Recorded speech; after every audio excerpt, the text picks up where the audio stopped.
Hello student, welcome back to my YouTube channel. आज हम एक नया टॉपिक समझेंगे, संज्ञा। इसके अर्थ को समझेंगे, इसकी परिभाषा समझेंगे, इसके भेद को हम समझेंगे। चलिए शुरू करते हैं। संज्ञा समान अर्थ में हम कह सकते हैं कि संज्ञा जो है वो एक नाम है, या नाम को भी हम संज्ञा कहते हैं। ठीक है, मैंने कुछ यहाँ पे वाक्य लिखे हुए हैं, इसको हम पढ़ते हैं और फिर समझते हैं कि समान अर्थ में संज्ञा किसे कहते हैं। अब यहाँ पे देखिए, अमिताभ बच्चन सदियों के महानायक माने जाते हैं। यह पदवी उन्हें यूं ही नहीं मिली है, बल्कि उनके पीछे उनके अथक परिश्रम और अभिनय के प्रति उनके अटूट समर्पण का हाथ है। अपने पात्र में वे इस तरह खो जाते हैं कि लगता ही नहीं कि पर्दे पर अमित जी हों। ऐसा लगता है कि वह पात्र स्वयं पर्दे पर उतर आया हो।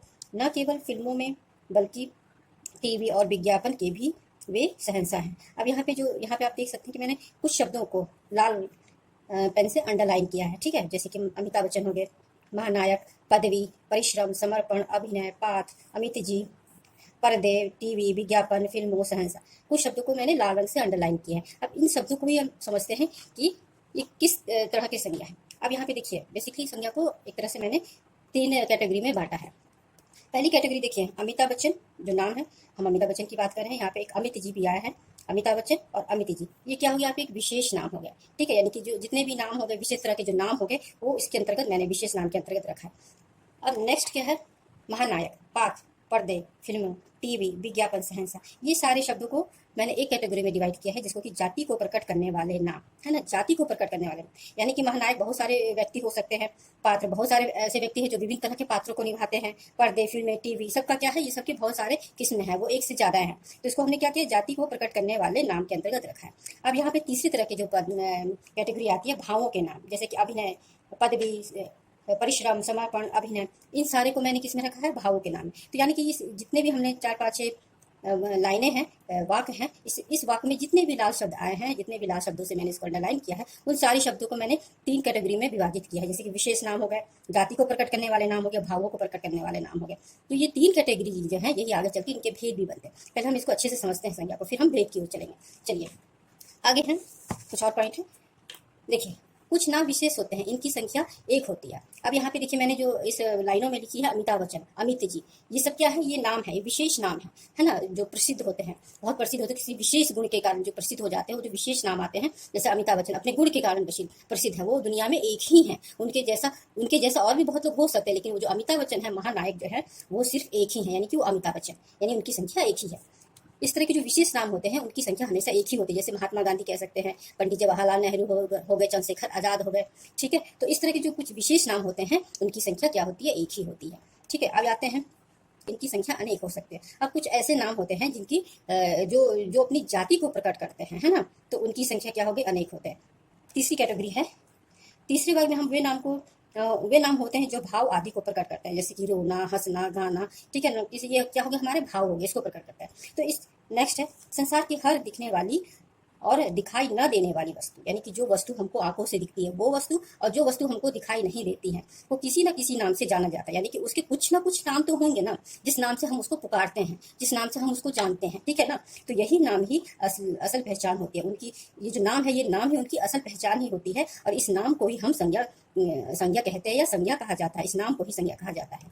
ठीक है, आप तो आप समझ गए होंगे कि इस संसार में जितनी भी वस्तुएं होती हैं, उसके कुछ ना कुछ नाम होते हैं, जो कि उसकी पहचान होती है। ठीक है ना, उसको ही हम क्या कहते हैं, संज्ञा कहते हैं। जैसे कि मेरे हाथ में पेन है, ये मेरी कॉपी है, मेरे पास किताब है, पेन है, पेंसिल है, रबड़ है, पेंटिंग के सामान है, टेबल है, चेयर है। ठीक है, किचन के जितने सामान होते हैं, भगोना, गिलास, कटोरी, चम्मच। ठीक है, ये सब क्या उनके नाम है, इस नाम से ही हम उसको पहचानते हैं। तो इस दुनिया में जितने भी नाम हैं, चाहे वो घर की वस्तु है या घर की बाहर की जो वस्तु होती है, उन सबको हम क्या बोलते हैं, उनके नामों को भी हम क्या बोलते हैं, संज्ञा बोलते हैं। अब यहाँ पे क्लियर हो गया होगा कि संज्ञा किसे कहते हैं। उस कैटेगरी के आधार पर भी हमने इसको समझा है कि कुछ विशेष नाम वाले होते हैं, कुछ अपनी पूरी जाति को प्रकट करते हैं, तो कुछ भाव होते हैं। ठीक है ना, तो ये 3 तरह की कैटेगरी होती है। इसको ही आगे चल के इनके भेद बनते हैं इससे। चलिए पहले हम परिभाषा समझते हैं इसकी। परिभाषा, किसी व्यक्ति, वस्तु, प्राणी, स्थान या भाव के नाम को संज्ञा कहते हैं। ठीक है, कोई भी व्यक्ति है उसका नाम है, कोई भी वस्तु है उसका नाम है, प्राणी है जिसमें पशु, पक्षी, जानवर, उनके जो भी नाम है उसको उसमें शामिल किया गया। स्थान हो गए, जैसे कि पार्क हो गए, हॉस्पिटल हो गए, रेस्टोरेंट हो गए। ठीक है, उसके बाद भाव, हंसना, रोना, क्रोधित होना, प्रसन्न होना, ठीक है, दुखी होना, ये सब भाव है, तो इनके नाम को ही हम संज्ञा कहते हैं। क्लियर हो गया होगा। उदाहरण में जैसे मैं मैरी कॉम है ना, विशेष नाम हुआ, उदयपुर स्थान हो गया, खिलाड़ी, ये खिलाड़ी अपनी, जैसे कि मैंने बोला ना कि पूरी जाति को प्रकट करता है। यहाँ इसमें एक खिलाड़ी नहीं होगा, बहुत सारे खिलाड़ी हो सकते हैं विभिन्न विभिन्न तरह के, ठीक है, आदि। तो इसके नामों को ही हम क्या कहते हैं, संज्ञा कहते हैं। समझ में आ गया होगा परिभाषा आपको? किसी व्यक्ति, वस्तु, प्राणी, स्थान या भाव के नाम को ही संज्ञा कहते हैं। ठीक है, आगे बढ़ते हैं। चलिए अब यहाँ पे चलते हैं, हम संज्ञा के भेद को समझते हैं। हमने 3 कैटेगरी पढ़ी थी, विशेष नाम वाले, पूरी जाति को के अंतर्गत रखने वाले नाम, और भावों के नाम। ठीक है, 3 तरह की हमने कैटेगरी रखी थी, समझी थी। जो हमने 4, 5, 6 लाइन लिखे थे, उसमें जितने भी शब्द आए थे उससे हमने समझा था। अब उसी के आधार पर संज्ञा के भेद देखिए।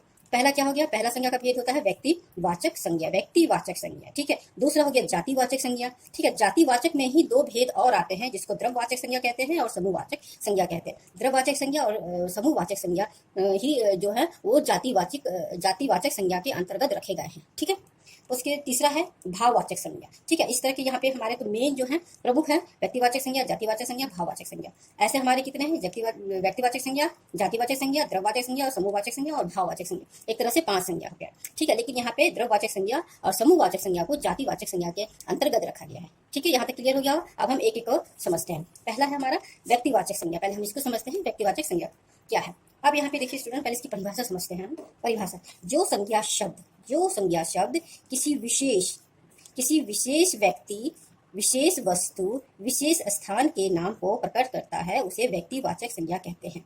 अब यहाँ पे देखिए, किसी विशेष, यहाँ पे विशेष व्यक्ति, यानी व्यक्ति के आगे विशेष लग गया, वस्तु के आगे विशेष लग गया, और स्थान के पहले भी क्या हो गया, विशेष हो गया, यानी कि विशेष व्यक्ति, विशेष वस्तु, विशेष स्थान। ठीक है, इनको हम क्या कहते हैं, व्यक्तिवाचक संज्ञा कहते हैं। जैसे कि विशेष ना व्यक्ति कौन हो गए, अमिताभ बच्चन जी हो गए। इसी तरह के जितने भी प्रसिद्ध व्यक्ति हैं वो हो गए, विशेष नाम वाले हो गए। विशेष वस्तु, कोई भी जो विशेष वस्तु है उनको इसमें रखा गया है। ठीक है, विशेष स्थान के नाम को इसमें रखा गया है। ठीक है, आगे हम इसके उदाहरण को भी समझते हैं। देखिए, अब यहाँ पे मैंने कुछ उदाहरण लिया है, जैसे में है ताजमहल, ठीक है, लाल किला, महात्मा गांधी, मैरी कॉम, रामायण, पुराण आदि। अब यहाँ पे देखिए, रामायण, पुराण ये भी एक तरह की एक धार्मिक पुस्तक है, जो कि संख्या में 1 है, जिसका कि बहुत ज्यादा महत्व है, विशेष महत्व है। ठीक है, महात्मा गांधी, आपको मालूम है महात्मा गांधी कौन है, वो एक विशेष नाम है, प्रसिद्ध व्यक्ति है। ताजमहल, लाल किला, ये क्या है, एक तरह से हमारे घर की हमारे देश की ऐतिहासिक धरोहर है। ठीक है, ये विशेष है, ये अपने आप में 1 है। ठीक है, इनकी संख्या 1 है। ताजमहल बहुत ज्यादा नहीं, अनेकों में नहीं है, ताजमहल क्या है, 1 ही है। लाल किला भी 1 ही है, इनकी संख्या 1 होती है। हमेशा व्यक्तिवाचक संज्ञा जो होती है, उसकी संज्ञा जो होती है वो हमेशा 1 ही होती है। ठीक है, और कुछ पॉइंट को समझते हैं जिससे और क्लियर होगा। नेक्स्ट पॉइंट है हमारा, विशेष नामों को ही व्यक्तिवाचक संज्ञा कहा जाता है। अब यहाँ पे मैंने विशेष नाम लिया। ठीक है, मैंने भी आपको समझाया कि विशेष नाम कौन कौन हो सकते हैं। ठीक है ना, तो जो विशेष नाम होते हैं, जो विशेष व्यक्ति होते हैं, जो अपने गुणों के कारण या अपने अवगुणों के कारण जो इनका एक विशेष स्थान होता है। ठीक है ना, तो उस व्यक्ति के नाम को हम इसमें शामिल करते हैं व्यक्तिवाचक में। नेक्स्ट पॉइंट क्या है, यहाँ पे विशेष का अर्थ उनकी संख्या से 1 का होना है। अब यहाँ पे देखिए, विशेष जो हमने अभी आया ना, विशेष नाम, विशेष स्थान, विशेष व्यक्ति, जो विशेष का क्या अर्थ है, विशेष का अर्थ है कि उनकी संख्या 1 ही होनी चाहिए।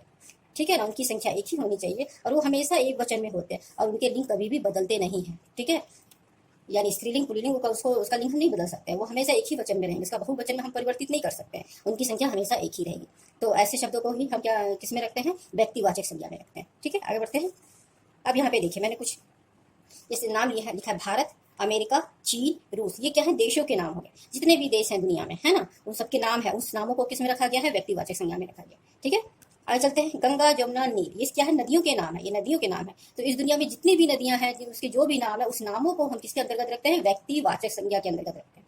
क्लियर हो गया, आगे बढ़ते हैं। Mother Teresa, Virat Kohli, doctor Rajendra Prasad, ये क्या है, ये व्यक्तियों के नाम है, ये एक विशेष व्यक्ति उनके नाम है। ठीक है, इस तरह के जो विशेष व्यक्ति वाले होते हैं, जिनके विशेष नाम होते हैं, वो अपने आप में इकलौते होते हैं, अकेले होते हैं। जैसे कि इन सबका Mother Teresa, Virat Kohli, doctor Rajendra Prasad, इन्होंने इनकी कुछ महत्वपूर्ण इन्होंने जो योगदान दिया, उसके कारण ये एक विशेष व्यक्ति हो गया है। तो इनके नामों को किसमें रखा गया है, व्यक्तिवाचक संज्ञा में। ठीक है, आगे बढ़ते हैं। पृथ्वी, शनि, मंगल, सूर्य, यानी कि ग्रहों के नाम, ग्रहों के जो नाम है। ठीक है, हम 9 ग्रह जानते हैं, उसके अलावा भी 1-2 ग्रह और हैं, उनके जो भी नाम है, उन नामों को हम किसके अंतर्गत रखते हैं, व्यक्तिवाचक संज्ञा के अंतर्गत रखते हैं। वो व्यक्तिवाचक, जैसे कि पृथ्वी हो गया, शनि हो गया, मंगल हो गया, अपने आप में 1 है, तो उसको हम किस में रखेंगे, व्यक्तिवाचक संज्ञा में रखेंगे। ठीक है, आगे बढ़ते हैं। हिंदी, मराठी, कन्नड़, ये भाषाओं के नाम है। दुनिया में बहुत सारी भाषाएं हैं, है ना, देश में विदेश में अनेक तरह की भाषाएं होती हैं, उनके नाम होते हैं। जैसे हिंदी हो गए, कन्नड़ हो गए, मलयालम हो गए, तेलुगु हो गए, बिहारी हो गए। तो ये जो नाम है, उस नामों को किसमें रखा गया है, व्यक्तिवाचक संज्ञा में, यानी भाषाओं के नामों को भी व्यक्तिवाचक संज्ञा में रखा गया है। क्लियर। नेक्स्ट है गमन, रामचरितमानस, ये क्या है, पुस्तकों के नाम हैं। बहुत सारे ऐसे प्रसिद्ध पुस्तक होते हैं जिनके नामों को हम व्यक्तिवाचक संज्ञा में रखें, वो विशिष्ट होते हैं, ठीक है ना। अभी मैंने कुरान का भी नाम लिया था, रामायण का भी नाम लिया, महाभारत हो गया, गीता हो गया, इस तरह की जितने भी धार्मिक पुस्तकें होती हैं या जो भी महत्वपूर्ण या बहुत ही महत्व वाले जो उपन्यास होते हैं, साहित्य होते हैं, उनके नामों को भी इसमें शामिल किया गया व्यक्तिवाचक संज्ञा में, ठीक है। आगे बढ़ते हैं। रविवार, सोमवार, यानी कि दिनों के नाम, दिनों के जो भी नाम है, सोमवार से लेकर के शनिवार तक, रविवार तक, उन सारे नामों को हम व्यक्तिवाचक संज्ञा में रखते हैं। जैसे मंगलवार, बुधवार, शुक्रवार, शनिवार, ये नाम हो गए, तो इन नामों को हम किस में रखते हैं, व्यक्तिवाचक संज्ञा में। क्लियर हो गया। आगे बढ़ते हैं। दिल्ली, गोवा, केरल, नगरों के नाम। हमारे देश में बहुत सारे नगर हैं, विदेश में भी बहुत सारे नगर हैं, तो उन नगरों के नाम को भी हम किस में रखते हैं, व्यक्तिवाचक संज्ञा में रखते हैं, ठीक है। आगे बढ़ते हैं। ताजमहल, हवाई किला, कुतुब मीनार, इमारतों के नाम। बहुत सारे हमारे देश में बहुत सारे ऐतिहासिक इमारतें हैं, ठीक है, उनके नामों को हम किस में रखते हैं, व्यक्तिवाचक संज्ञा में रखते हैं, चाहे वो हमारे देश में हो या विदेश में हो, ठीक है, उनके नामों को हम किस में रखते हैं, व्यक्तिवाचक संज्ञा में। आगे बढ़ते हैं।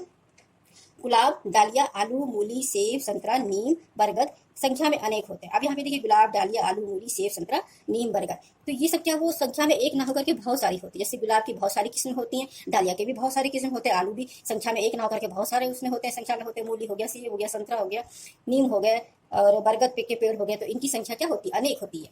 अतः ये व्यक्तिवाचक संज्ञा में शामिल नहीं होते, यानी कि इनको हम व्यक्तिवाचक संज्ञा में शामिल नहीं करते हैं, ठीक है। ये जो मैंने कुछ पॉइंट लिखे हैं, इसको आप याद कर लीजिए कि इनको व्यक्तिवाचक संज्ञा में हम नहीं रखते। आगे बढ़ते हैं हम। चलिए, दूसरे भेद की ओर हम चलते हैं। संज्ञा का जो दूसरा भेद है वो है जातिवाचक संज्ञा, ठीक है। जातिवाचक संज्ञा की पहले हम परिभाषा समझते हैं। परिभाषा, जो संज्ञा शब्द अपनी जाति, वर्ग आदि का बोध कराते हों उन्हें जातिवाचक संज्ञा कहते हैं। अब यहाँ पे देखिए, जो संज्ञा शब्द अपनी पूरी जाति का, जैसे लड़का है तो बहुत सारे लड़के हैं ना, पूरी जाति का, पूरे वर्ग का बोध कराते हो तो उनको हम जातिवाचक संज्ञा में रखते हैं। उदाहरण से और समझ में आएगा। शेर, लड़के, लड़कियां, हाथी, जंगल, पशु पक्षी, नीम, गुलाब आदि। अब यहाँ से देखिए, ये सारे जितने भी मैंने उदाहरण यहाँ पे लिखे हैं वो संख्या में अनेक हैं, एक नहीं है। शेर हैं, कई तरह के शेर होते हैं, ठीक है। लड़के, लड़कियां, वो पूरी जाति होती है। इस क्लास में इतनी लड़कियां हैं, इतने लड़के हैं, है ना। हाथी, जंगल, पशु पक्षी, तो ये सब क्या होगा, ये जातिवाचक संज्ञा में इसको शामिल किया गया है। नेक्स्ट पॉइंट है नाम अपने आप में विशेष ना होकर के अपनी जाति और वर्ग को प्रदर्शित करता है या दर्शाता है। अब यहाँ पे देखिए, नाम अपने आप में विशेष ना होकर के, ठीक है, अपने आप में नहीं कोई विशेष महत्व रखता है, लेकिन वो अपनी पूरी जाति को रिप्रेजेंट करता है, पूरी जाति को संबोधित करता है, तो उसको हम क्या किसमें रखते हैं, जातिवाचक संज्ञा में, ठीक है। नेक्स्ट पॉइंट में देखते हैं। जातिवाचक संज्ञा शब्द जो है बहुवचन में बदले जाते हैं। अब यहाँ पे देखिए, जो जातिवाचक संज्ञाएं होती है वो बहुवचन में, ठीक है ना, बहुवचन यानी इसको अनेक वचन में बदल सकते हैं, बहुवचन में बदल सकते हैं। जबकि हमने क्या पढ़ा था, व्यक्तिवाचक संज्ञा होती है वो हमेशा एक वचन में होता है, लेकिन यहाँ पे जातिवाचक संज्ञा क्या होती है, उसको हम कोई भी शब्द है उसको हम जातिवाचक संज्ञा में बहुवचन में बदल सकते हैं। जैसे कि कार है, उसको कारे में बदल सकते हैं, पौधा तो पौधे में, बल्ला तो बल्ले में, फूल फल तो फूलों में, हाथी है तो हाथी या हाथियों में, गुलाब है तो गुलाब या गुलाबों की, ठीक है। तो ये सब क्या है, इसको हम बहुवचन में बदल सकते हैं। आगे बढ़ते हैं नेक्स्ट उदाहरण में। मंदिर में साधु पूजा कर रहा है। अब यहाँ पे एक सेंटेंस मैंने लिखा है कि मंदिर में साधु पूजा कर रहा है। अब यहाँ पे देखिए स्टूडेंट, मंदिर है तो मंदिर भी हमारे ही भारतवर्ष देश में कितने सारे मंदिर है ना, छोटे बड़े बहुत सारे मंदिर है। यानी कि ये मंदिर किसको प्रदर्शित करा, पूरी मंदिर के को प्रदर्शित करा। जितने हमारे देश में जितने भी मंदिर हैं उस सारी मंदिरों को ये संबोधित कर रहा है, ठीक है। कोई भी मंदिर हो सकता है। साधु भी एक साधु नहीं, बहुत सारी संख्या में बहुत सारी साधु होते हैं, तो वो पूरी साधु जाति को प्रदर्शित कर रहा है, ठीक है ना। अब यहाँ पे देखिए, ये सब किसी एक की ओर नहीं बल्कि अपनी पूरी जाति की ओर संकेत कर रहा है ना, समझ में आया ना। यानी कि ये जो शब्द हमने लिखा है मंदिर या साधु, वो अपने आप में कोई विशेष नहीं है, ठीक है, बल्कि वो अपनी पूरी जाति को वो संबोधित कर रहा है, ठीक है। आगे बढ़ते हैं नेक्स्ट उदाहरण में। चलिए, नेक्स्ट है पॉइंट हमारा, आज के युग में भी भारत में श्रवण कुमारों की कमी नहीं है। अब यहाँ पे देखिए, आज के युग में भी भारत में श्रवण कुमारों की कमी नहीं है। अब श्रवण कुमार कौन था, हम सभी जानते हैं। उन्होंने क्या किया था, अपने माता पिता को अपने कंधों पर लेकर के, टोकरी में माता पिता को रख करके, अपने कंधे पर करके पुरुष को पूरी तीर्थ यात्रा करवाई थी। यानी कि वो अपने माता पिता का एकदम भक्त था। तो वो क्या हो गए, वो माता पिता भक्त के अर्थों में, यहाँ पे श्रवण कुमारों जो है वो माता पिता के अर्थों में यहाँ पे प्रयोग किए गए। यानी कि इस भारतवर्ष में, यानी पूरी दुनिया में भी हम कह सकते हैं बहुत सारे ऐसे बेटे होंगे जो श्रवण कुमार के जैसे होंगे, है ना। कि श्रवण कुमार जैसे माता पिता की सेवा करता था, उसी तरह के बहुत से ऐसे बेटे होंगे इस दुनिया में। तो यहाँ पे ये क्या हो गया, श्रवण कुमार जो हो गए अपने माता पिता के भक्त के रूप में के अर्थों में यहाँ पे प्रयोग किया गया है, ठीक है। नेक्स्ट उदाहरण में हम बढ़ते आगे।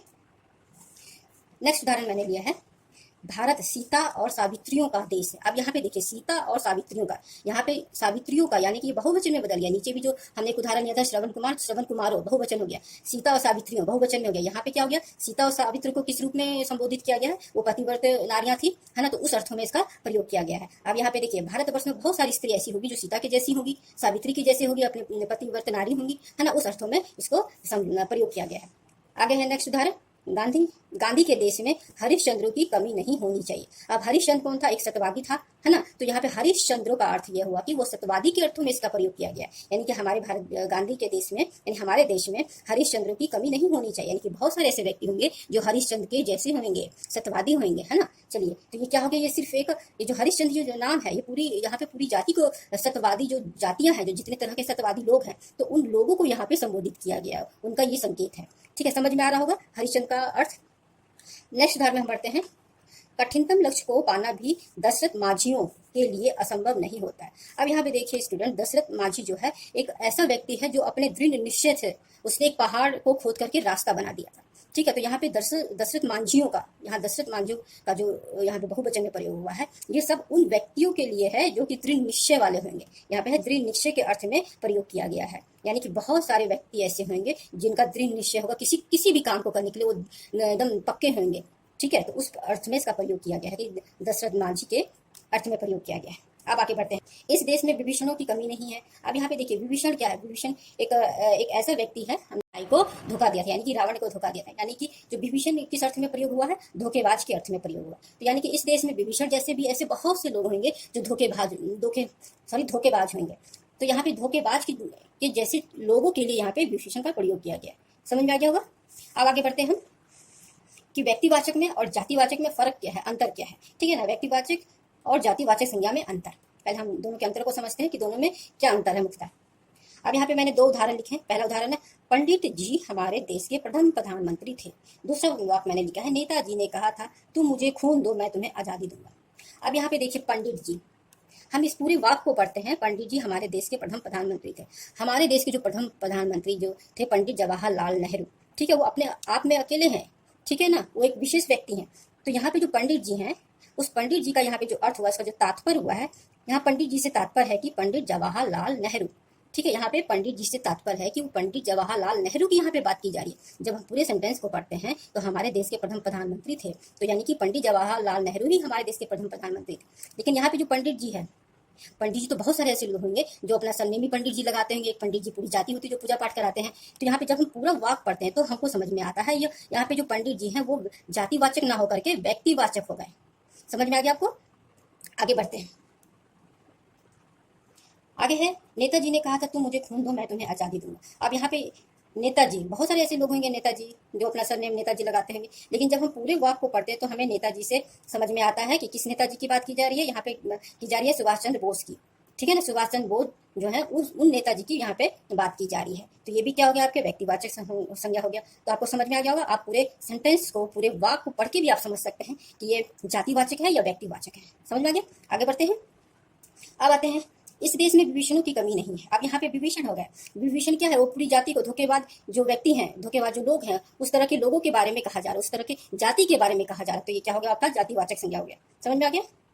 नेक्स्ट उदाहरण है, जयचंद्रों के कारण भारत अब तक उन्नति नहीं कर पाया। अब यहाँ पे देखिए जयचंद्र कौन था, वो एक तरह से धोखेबाज था, है ना। तो यहाँ पे जयचंद्र जो देशद्रोही था या जो धोखेबाज था, उसके उस भाव में इसका भाव समझ में आ रहा है, जैसे कि जयचंद्र के कारण हमारे देश की उन्नति नहीं हो पाई। यानी कि इस तरह के जो लोग होंगे, धोखेबाज या देशद्रोही टाइप के जो लोग होंगे, उसकी वजह से हमारा देश उन्नति नहीं कर पाया हुआ। यानी कि जयचंद्र के जैसे देशद्रोही या फिर धोखेबाज लोग होंगे, उनकी जाति होगी, वो पूरी जाति को रिप्रेजेंट कर रहा है, पूरी जाति को वो संबोधित कर रहा है जयचंद्र। ठीक है, समझ में आ गया। तो ये दोनों क्या हो गए, जयचंद्र और विभीषणों, ये क्या हो गया, आपके जातिवाचक संज्ञा हो गया। ठीक है, यहाँ पे देखिए दोनों बहुवचन में है ना, ये बहुवचन में है, तो ये क्या हो गया, आपके ये आपकी जातिवाचक हो गया। अब समझ में आ गया होगा दोनों में फर्क, दोनों में अंतर। आगे बढ़ते हैं,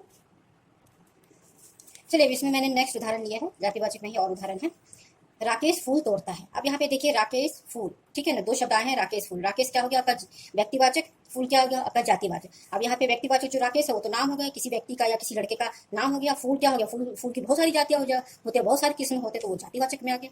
ठीक है, आगे है सावित्री पुस्तक पढ़ती है। अब यहाँ पे सावित्री क्या हो गया, वो भी नाम हो गया, किसी लड़की का नाम होगा, किसी महिला का नाम हो सकता है। पुस्तक क्या हो गया, वो किस तरह की पुस्तक पढ़ी हमको पता नहीं, क्योंकि वो पुस्तक भी क्या होती है, पुस्तकों की भी बहुत सारी किस्म होती है।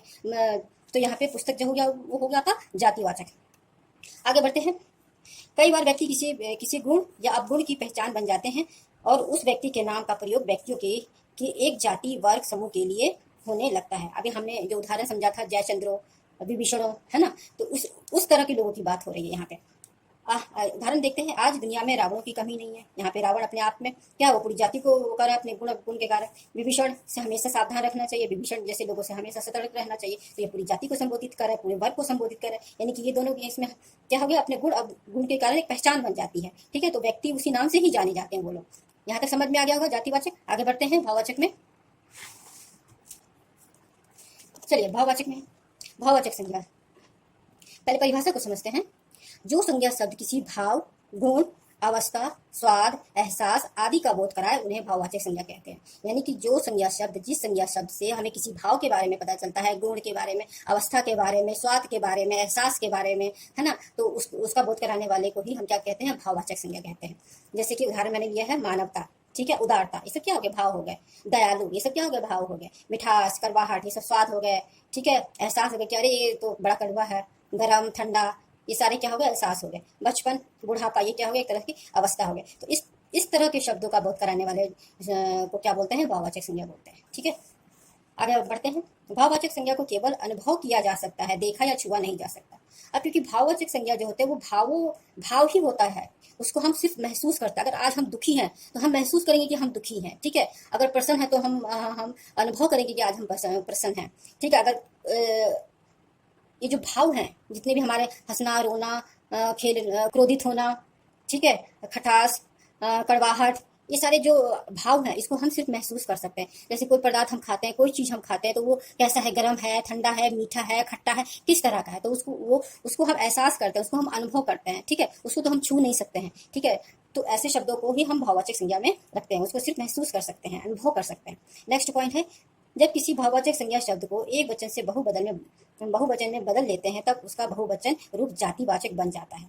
ठीक है, यानी कि कोई भी भाववाचक शब्द है, ठीक है, अगर वो एक वचन में है, अगर हम उसको बहुवचन में बदल देते हैं तब वो बहुवचन का जो रूप हो जाएगा वो जातिवाचक बन जाता है। क्योंकि हमने जातिवाचक में क्या पढ़ा था, वो बहुवचन में होते हैं। कोई भी भाववाचक कोई भी संज्ञा है, जब हम उसमें अगर वो एक वचन में उसको हम उसका वचन बदल देते हैं, बहुवचन में बदल देते हैं, तो वो भाववाचक संज्ञा ना रह करके वो जातिवाचक संज्ञा बन जाता है। क्लियर हो गया। चलिए उदाहरण से समझते हैं। मजबूर, ठीक है, ये क्या हो गया, आपका भाववाचक संज्ञा हो गया मजबूर। वही मजबूरियां, ठीक है ना, बहुवचन में हो गया, मजबूरियां तो हो गया जातिवाचक हो गया। ठीक है, लड़ाई, तो ये आपका भाववाचक, और जब लड़ाइयां हम बोलेंगे, वचन बदल देंगे, तो वो जातिवाचक संज्ञा के अंतर्गत आ जाएगा। ठीक है, आगे बढ़ते हैं।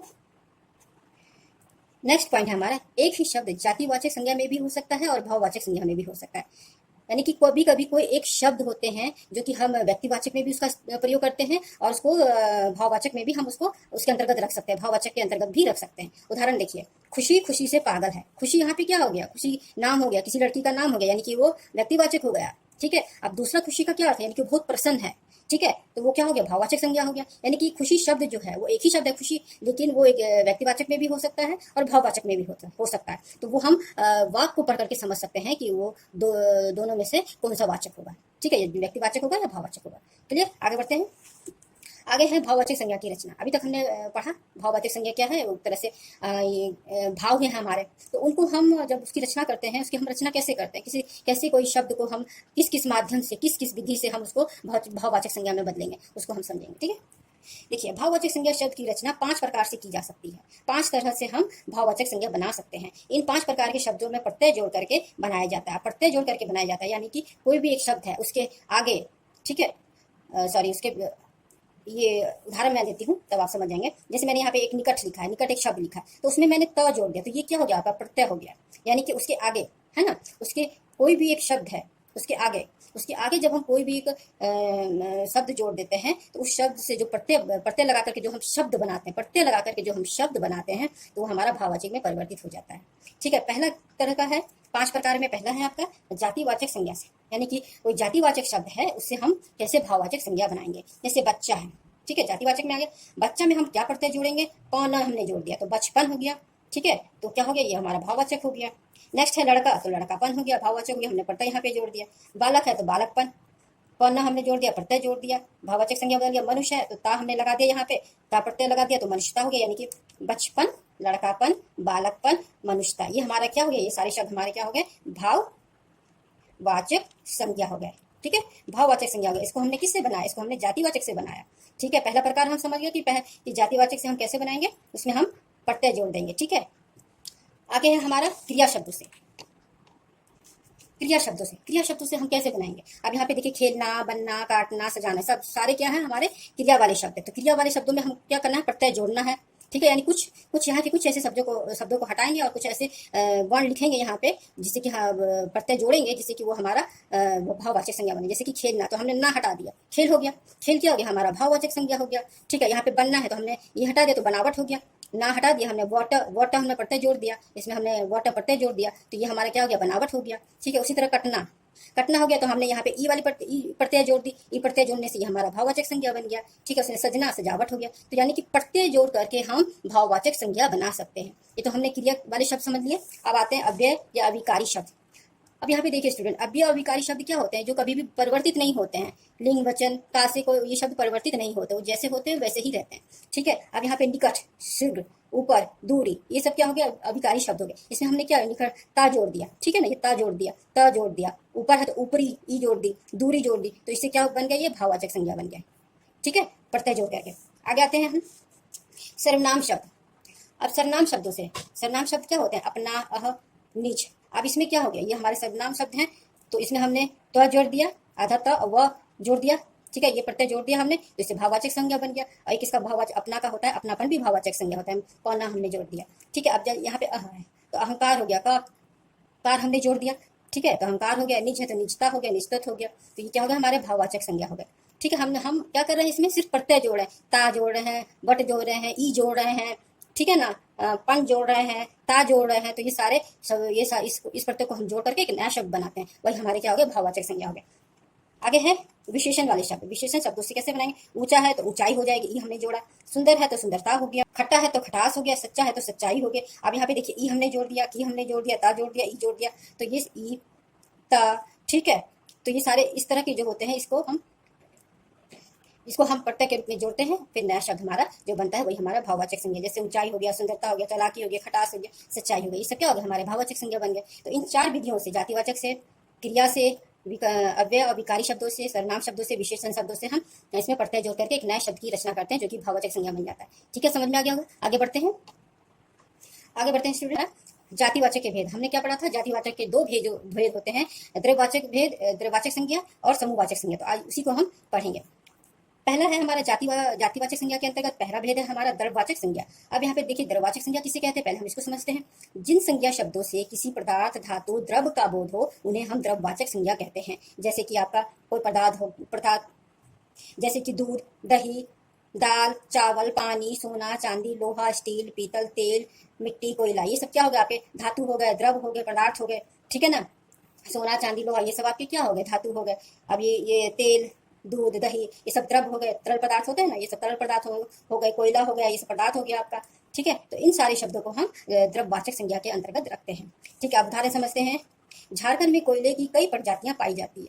अभी हमने पढ़ा कोयला जो है वो द्रव्यवाचक के अंतर्गत रखा गया, लेकिन यहाँ पे इस बात को जब हम पढ़ते हैं तो हमको समझ में आता है कि झारखंड में कोयले की कई तरह की जातियां पाई जाती हैं। ठीक है ना, कई किस्म की जातियां पाई जाती है। यहाँ पे जो कोयले की नई प्रजाति जो है, ये कोयले की नई प्रजाति जो है, यहाँ तक जो मैंने अंडरलाइन किया है, कोयले की नई प्रजाति पाई जाती है, तो ये द्रव्यवाचक के अंतर्गत इसको शामिल नहीं करके हम इसको जातिवाचक संज्ञा के अंतर्गत शामिल करते हैं। क्योंकि हमने पढ़ा क्या पढ़ा, जो कोयला शब्द जो है वो हमारा द्रव्यवाचक में आता है, लेकिन जब हमने इसको इस तरह के वाक्य में फ्रेम कर दिया, झारखंड में कोयले की कई प्रजातियां पाई जाती, तब वो कोयला क्या हो गया, वो द्रव्यवाचक ना होकर के जातिवाचक हो गया। समझ में आ गया, क्लियर हो गया। आगे बढ़ते हैं। समूहवाचक संज्ञा। अब लास्ट है समूहवाचक संज्ञा। जिन संज्ञा शब्दों से किसी समुदाय या समूह का बोध हो उन्हें समूहवाचक संज्ञा कहते हैं। यानी कि कोई समुदाय हो, ठीक है, कोई समूह हो 15-20 लोगों का, तो ऐसे संज्ञा शब्दों को हम कहते हैं समूहवाचक संज्ञा। उदाहरण क्या है हमारा? कक्षा। हमारा उदाहरण क्या हो गया? कक्षा हो गया। कक्षा में एक विद्यार्थी नहीं पढ़ता, बहुत सारे विद्यार्थी होते हैं। परिवार, परिवार में भी कोई एक सदस्य नहीं होता, बहुत सारे सदस्य होते हैं, है ना। झुंड, दल, जुलूस, गिरोह, सेना, भीड़, इन सारे जितने तरह के मैंने शब्द लिखे हैं, तो इन सब बल्कि 10, 15, 20, 25 लोग का समूह होगा। तो इसको हम किस में रखते हैं? इसको हम समूहवाचक संज्ञा में रखते हैं। जैसे कि हम कहते हैं कि फूलों का गुलदस्ता, तो उसमें एक फूल तो नहीं है ना, उसमें फूलों की कई तरह की किस्म है जो कि पूरे गुलदस्ता के रूप में सजा हुआ है, ठीक है। अंगूर का गुच्छा, ठीक है, अंगूर का गुच्छा, उसमें कितने सारे अंगूर होते हैं, तो ये सब किस में आ गए? ये समूहवाचक में आ गए। क्लियर हो गया? संज्ञा के सारे भेद हम पढ़ लिए हैं, ठीक है।